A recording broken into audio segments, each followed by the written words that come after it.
जी sir. इजहार साहब, आवाज आ रही है? जी जी जी, आ रही सर। अस्सलाम वालेकुम। हाँ, बोलिए वाले सर जी, बोलिए बोलिए बोलिए। अब हाँ, जो मैं ये कह रहा था कि जिस दिन हम लोगों का रिजल्ट हुआ, आपका हुक्म हुआ, दूसरे ही दिन हम लोग आप हैदराबाद पहुंच गए। वहां से आने के बाद हमारे ब्लॉक में, खास तौर पर थाना और ब्लॉक में जो लोगों ने वो पैसा अवैध रूप से वसूल करने वाला काम, जिसको दलाली कहते हैं, उसको हम लोग खत्म करने का काम कर दिया। उसके बाद जो है फिर हमारे क्षेत्र में कोचा धमन में अभी 24 करोड़ की लागत से 13 सड़कों का शिलान्यास हम लोगों ने करवाया।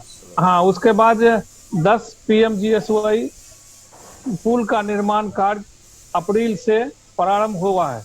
जो गाछपाड़ा में 5.5 करोड़ की लागत से तटबंध का काम पूरा हो चुका है। और हुजूर, अभी 53 करोड़ की लागत से डेरामारी में एक अल्पसंख्यक आवासीय विद्यालय का निर्माण काफी जोरों पर चल रहा है। और साथ साथ हमारे कोचा धामन में जो सामुदायिक स्वास्थ्य केंद्र है,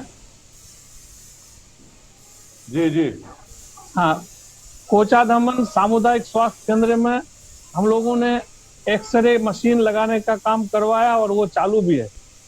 और हुजूर, सबसे बड़ी बात यह है कि हम लोग कोचा धामन विधानसभा अंतर्गत अभी जो कोविड रिलीफ कैंप 2 जगह मैंने लगवाया अपने से, एक बरबट्टा में और एक अलता में, जिसमें 5 जंबो सिलेंडर और 13 छोटा वाला सिलेंडर और 4 कंसंट्रेटर लगाया है हुजूर, दोनों कैंप में। और 400 पीपी के किट लगाया।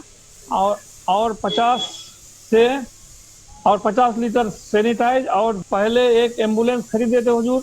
और अभी अभी फिर मैंने 2 एम्बुलेंस अपने पैसे से, जाति पैसे से खरीद कर लोगों का कोविड में मदद करने का काम किया।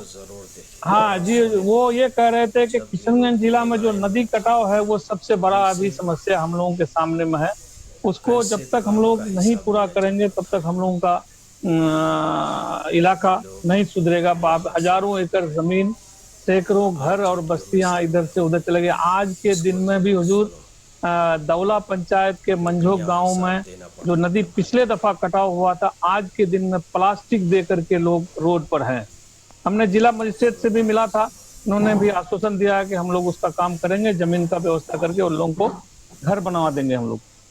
तो इसलिए मैं कहना चाहता हूँ आपसे कि आप हमारे सीमांचल में और खासतौर पर किशनगंज एरिया में आकर, अगर हम लोगों का ये मसला सरकार के पास रखें, तो हम समझते हैं आसानी हो जाएगा।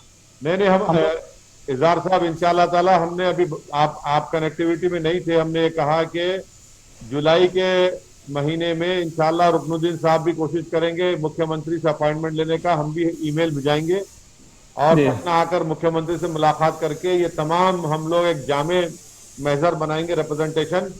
और एक एक क्षेत्र का जो है मसला है, उसको रखकर उनको नुमाइंदगी करेंगे। और फिर दिल्ली भी आप लोगों को आना पड़ेगा। जो आपके क्षेत्र में जो रेलवे स्टेशन का हमने वादा किया था कोचा जी दामन का, वो भी जाकर मिलेंगे।